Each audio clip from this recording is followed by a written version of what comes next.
Assalamualaikum warahmatullahi wabarakatuh. Perkenalkan, saya Supardi Yahya dari kelas SI 103 Program Studi Sistem Informasi. Di sini saya akan mempresentasikan revolusi industri dan dampak yang mendalam bagi peradaban manusia. Revolusi industri terbagi dalam beberapa tahap. Yang pertama adalah revolusi industri 1.0. Pada revolusi industri ini terjadi pada tahun 1760-an dan dimulai atau diawali di wilayah kerajaan Inggris. Revolusi industri ini diawali dengan penemuan mesin tenaga uap yang menenagai kereta dan juga kapal. Kemudian pengenalan mesin-mesin industri untuk mekanisasi produksi. Penggunaan mesin ini menggantikan peran tenaga manusia dan tenaga hewan, memungkinkan untuk produksi produk secara massal. Akibatnya terjadi perpindahan penduduk yang awalnya tinggal di desa menuju kota-kota industri atau yang biasa disebut sebagai urbanisasi. Kemudian juga terjadi pencemaran udara akibat penggunaan batu bara untuk bahan bakar mesin-mesin uap ini. Juga terjadi perpecahan sosial dengan munculnya dua kasta, yang pertama kaum proletar dan yang kedua adalah kaum borjuis. Perpecahan sosial ini di banyak kasus mengakibatkan kecemburuan sosial dan bahkan sebuah kericuhan. Salah satu kericuhan yang paling terkenal adalah Swing Riot pada tahun 1800-an. Yang kedua adalah revolusi industri 2.0. Dimulai di wilayah Amerika Serikat pada abad ke-19, dimulai dengan industrialisasi tenaga listrik atau implementasi tenaga listrik di bidang industri dan juga pengenalan sistem produksi berbasis garis perakitan atau assembly line. Pekerja yang dulunya mengerjakan banyak hal, ini hanya bekerja atau mengerjakan satu hal atau yang biasa disebut sebagai specialized work. Hal ini memungkinkan untuk produksi massal menjadi lebih efisien dengan output yang lebih tinggi. Dampak positifnya adalah peningkatan ekonomi eksponensial. Teknologi-teknologi yang berkembang pada zaman ini adalah yang pertama mesin, telegraf, dan kedua adalah mobil.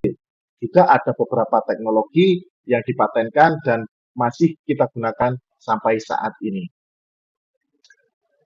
Dampak negatif dari revolusi industri ini adalah kesenjangan sosial yang sangat besar antara kaum industrialis yang mampu untuk mendapat kekayaan dengan sangat banyak dan kaum pekerja yang dalam beberapa kasus itu terjadi pemecatan dan berakhir sebagai pengangguran, dan bahkan mereka yang masih bekerja dihadapkan dengan situasi pekerjaan yang sangat sulit, jam pekerjaan yang sangat panjang, pekerjaan yang sangat berbahaya, dan juga upah yang kecil.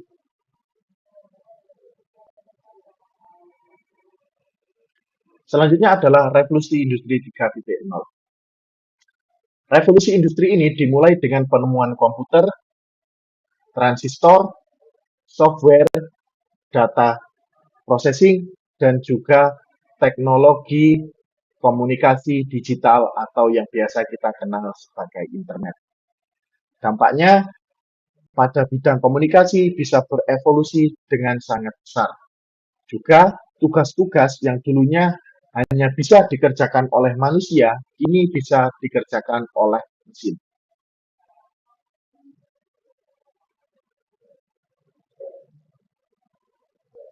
Yang terakhir adalah revolusi industri 4.0. Revolusi yang sedang kita hadapi saat ini digerakkan dengan revolusi digital, di mana automasi mesin yang sudah tidak memerlukan tenaga manusia dalam pengaplikasiannya. Tidak seperti revolusi industri yang lalu, saat ini dengan perkembangan teknologi AI dan juga robotika tidak menyediakan pekerjaan untuk pekerja dengan skill yang rendah.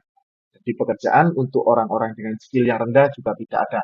Bahkan pekerjaan yang dilakukan dilakukan untuk orang-orang dengan skill yang tinggi juga sekarang sudah mulai diautomasi. Dampak dari revolusi industri ini masih belum bisa kita jabarkan karena kita masih ada dalam industri atau revolusi industri ini. Kesimpulannya adalah setiap revolusi membawa perubahan yang sangat besar di seluruh aspek kehidupan manusia. Pengenalan teknologi-teknologi baru, kemajuan ekonomi, dampak positif dan negatif yang sangat besar terhadap sosial dan ekologikal. Kemudian, jika revolusi-revolusi ini tidak diimbangi dengan kesadaran yang kuat terhadap dampak ekologikal dan sosial,